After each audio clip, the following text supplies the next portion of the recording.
Hello guys, तो आज हम बात करने वाले हैं यहाँ पर प्रेजेंट परफेक्ट कंटिन्यूस के बारे में। तो जो प्रेजेंट परफेक्ट कंटिन्यूस होता है उसके अंदर अपने यूज करते हैं हैज या फिर हैव, और हैज और हैव के बाद में यहाँ पर परफेक्ट बनाया जाता है क्योंकि ये V3 है, और फिर उसके बाद में कंटिन्यूस यानी प्रोग्रेसिव के लिए जो हमारी मेन वर्ब होती है उसकी जो बेस फॉर्म होती है उसके साथ में क्या लगा दिया जाता है, ING। इस प्रकार ये बन गया प्रेजेंट परफेक्ट, क्योंकि ये बेस फॉर्म होती है हैव, तो ये प्रेजेंट है, और इसके आगे जैसे ही V3 लगी ये प्रेजेंट परफेक्ट है, और जैसे ही मेन वर्ब के साथ में ING लगा इसका मतलब हो गया कि ये प्रेजेंट परफेक्ट कंटिन्यूस के बारे में अपने बात कर रहे हैं। यहाँ पे हैज या हैव के बीच में कौन कौन से सब्जेक्ट के साथ में कौन कौन सा लगता है वो इससे लास्ट वीडियो के अंदर अपने जब प्रेजेंट परफेक्ट के बारे में बात कर रहे थे वहां पर देख ही लिया था अपने ने। इसके अलावा अगर अपने और बात करें तो इसके जो सेंटेंसेज होते हैं मोस्ट ऑफ द सेंटेंसेज के अंदर फॉर या सिंस का प्रयोग होता है, तो वो चीज़ें आप जानते ही हो कि ये पीरियड ऑफ टाइम के लिए होता है, ये पॉइंट ऑफ टाइम के लिए होता है सिंस का यूज, तो ये सारी चीज़ें आप जानते ही हो। इसके अलावा अगर अपने और ज़्यादा अगर बात करें तो यहाँ पर इन दोनों के बीच में जो डिफरेंस क्या होता है प्रेजेंट परफेक्ट के बीच में और प्रेजेंट परफेक्ट कंटिन्यूस के बीच में, ज़्यादा बेसिक कोई डिफरेंस नहीं होता है। बस डिफरेंस होता है कि कहीं पर तो सिर्फ और सिर्फ जो एक्शन होती है ना रिजल्ट की बजाय उसके ऊपर मेन फोकस दिया जाता है, और कहीं पर रिजल्ट के ऊपर मेन फोकस रखा जाता है बजाय एक्शन के, या फिर कंटिन्यूस एस्पेक्ट जहां भी आएगा ना वहां पर ज़्यादातर समय में हम टेम्परेरी एक्शंस के बारे में बात करेंगे, और जहां पर प्रेजेंट परफेक्ट की आप बात कर रहे हो वहां पर परमानेंट थिंग के सारे बारे में बात होने वाली है। तो इनको ज़्यादा बढ़िया तरीके से समझने के लिए अपने कुछ एक एग्जाम्पल और रूल्स देखते हैं। Let's roll the ball. तो चलिए अब बात कर लेते हैं अपने इन दोनों के बीच में डिफरेंस क्या रहता है। तो सबसे पहले जैसे है हमारे यहाँ पे कि मीनिंग विल बी सेम।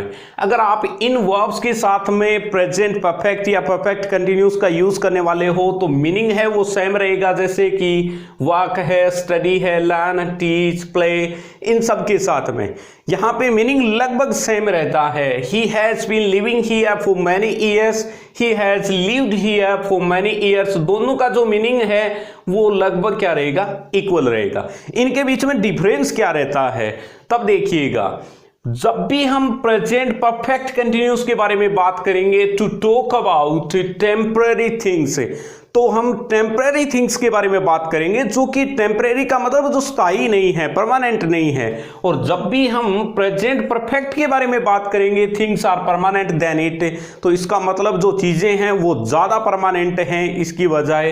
तो यहां पर दोनों के बीच में ये चीज अंतर समझ में आया क्या? जैसे देखिएगा अपने पास में दो एग्जाम्पल हैं। I have been working at home ever since the pandemic started. मैं घर पे तब से काम कर रहा हूं, कब से? जब से ये पेंडेमिक स्टार्ट हुई है। तो यहां पे ये चीज परमानेंट थोड़ी है। अब ये परमानेंट थोड़ी है। परमानेंट एक्शन के बारे में अगर ये बात करता तो जहां जिस ऑफिस में ये एक स्पीकर काम कर रहा है, जिस प्लेस पे ये काम कर रहा है उसके बारे में बात करता। अभी ये घर पे काम कर रहा है तो ये थोड़े दिनों के लिए कर रहा है, और थोड़े दिनों के लिए यानी इसका मतलब जैसे ही ये मामला शांत होता है उसके बाद में वापिस ये ऑफिस वाला जो रूटीन है वो बनने लग जाएगा। तो वो चीज ये चीज यहाँ वाली जिसके बारे में ये बात कर रहा है वो थोड़े समय के लिए है, मतलब वो काम है वो टेम्परेरी है, और टेम्परेरी के साथ में अपने प्रेजेंट परफेक्ट कंटिन्यूस से यूज करते हैं, और ये यहाँ पे प्रेजेंट परफेक्ट कंटिन्यूस है। अब दूसरे सेंटेंस में ये क्या कर रहा है, I have worked for the company for 5 years, मैंने कंपनी के लिए 5 साल से मैं काम कर रहा हूं, या जो भी काम किया है। तो यहां पर ये चीज परमानेंट है कि ये अब भी काम कर रहा है, यहां पर काम कर रहा है, तो इसका मतलब इस कंपनी के लिए इसने काम किया है। अगर ये अब भी कर रहा है तो इसका मतलब दोनों का मीनिंग है वो सेम रहने वाला है। तो इन दोनों के बीच में डिफरेंस क्या है? डिफरेंस इतना ही है, दोनों सेंटेंस ये बता रहे हैं कि ये ज्यादा परमानेंट है और ये क्या है? टेम्परेरी है। जैसे देखिएगा कि I have been getting up early to work out, मैं जल्दी उठ रहा हूं वर्कआउट करने के लिए इन दीज डेज, इन दिनों के अंदर। तो यहां पर देखिएगा क्या है, सिचुएशन क्या है कि मैं डेली जल्दी नहीं उठता हूं, लेकिन इन दिनों के अंदर ये काम कर रहा हूं। किसके लिए? टू वर्कआउट करने के लिए।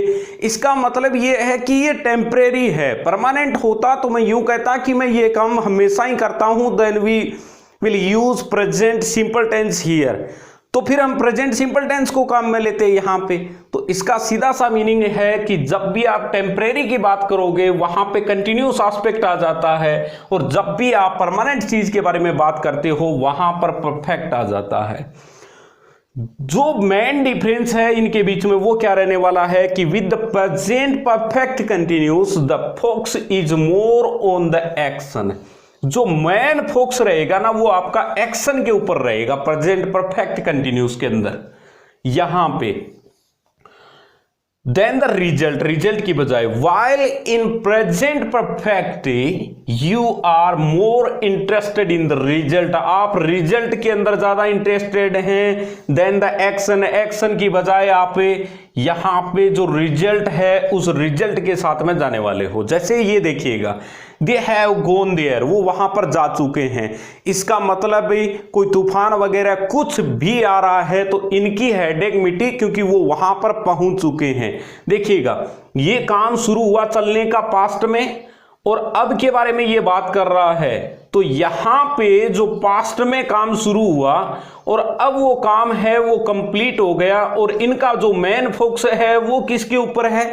रिजल्ट के ऊपर है। सीधी सी बात है, रिजल्ट के ऊपर है। और यहां पर देखिए दी हैव बीन गोइंग देयर, इसका मतलब यहां से पास्ट में काम शुरू हुआ, वो यहां के बारे में अपने बात कर रहे हैं, अब भी वो अपने गोल पे पहुंचे नहीं हैं। तो यहां पर जो पास्ट है और ये नाउ, अब देखिए ये सिचुएशन परफेक्ट की है, ये परफेक्ट की सिचुएशन है, लेकिन वो काम अभी पूरा नहीं हुआ है, और काम पूरा नहीं हुआ है तो जो मेन फोकस रहेगा वो एक्शन पे रहेगा, और ये काम आगे भी जारी रहने वाला है। तो ये कंटिन्यूस है और ये परफेक्ट है।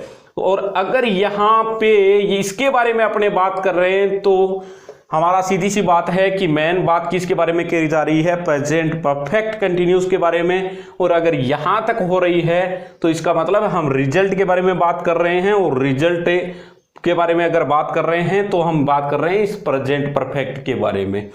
अब देखिएगा यहां पर जो काम है, जो भी काम है ना वो फिनिश्ड हो गया, और यहां पर ये काम फिनिश हो गया क्या? नहीं हुआ। अगर हो गया तो फिर यहां प्रोग्रेसिव क्यों है? तो प्रोग्रेसिव है, इसका मतलब ये काम फिनिश नहीं हुआ है, तो ये अनफिनिश्ड रहता है। एक मेन डिफरेंस ये भी होता है इन दोनों के बीच में कि यहां काम फिनिश हो गया होता है और यहां पर अभी तक ये अनफिनिश्ड होता है। तो ये सारे वो यूसेज थे जिनके अंदर डिफरेंस था। इनके साथ में ज्यादा कोई बड़ा डिफरेंस रहता नहीं है, दोनों में से किसी का यूज कर सकते हैं अपने। और जब भी अपने बात करेंगे ना हाउ मैनी या हाउ लॉन्ग के बारे में, वहां पर अपने को जाना है प्रेजेंट परफेक्ट के साथ में। ज्यादातर समय में हमें प्रेजेंट परफेक्ट के साथ में जाना है। जैसे हम बात करते हैं कि कोई भी नॉन प्रोग्रेसिव वर्ब होगी और फिर उसके बाद में सिंस या फोर प्लस टाइम अगर दे रखा है तो हमें जैसे जाना होता है ना कि प्रेजेंट परफेक्ट के साथ में ही जाएंगे, या कोई भी परफेक्ट एस्पेक्ट अगर वो बात पास्ट की हो रही है तो पास्ट परफेक्ट के साथ में जाएंगे, और अगर वो प्रेजेंट की हो रही है तो प्रेजेंट परफेक्ट के साथ में जाएंगे। अगर नॉन प्रोग्रेसिव वर्ब दे रखी है, क्योंकि प्रोग्रेसिव तो वो है ही नहीं, उसके साथ आपको आईएनजी तो लगाना ही नहीं है, आईएनजी नहीं लगाना है तो सीधी सी बात है कि आप प्रेजेंट परफेक्ट कंटिन्यूस का भी वहां पर जिक्र नहीं कर सकते। तो ये था इन दोनों के बीच में जो मेन डिफरेंस है वो। आई होप कि आपके ये सारी चीजें समझ में आ गई होंगी। अब इनसे रिलेटेड ज्यादा से ज्यादा एक्सरसाइज कीजिए। Thanks for watching this video.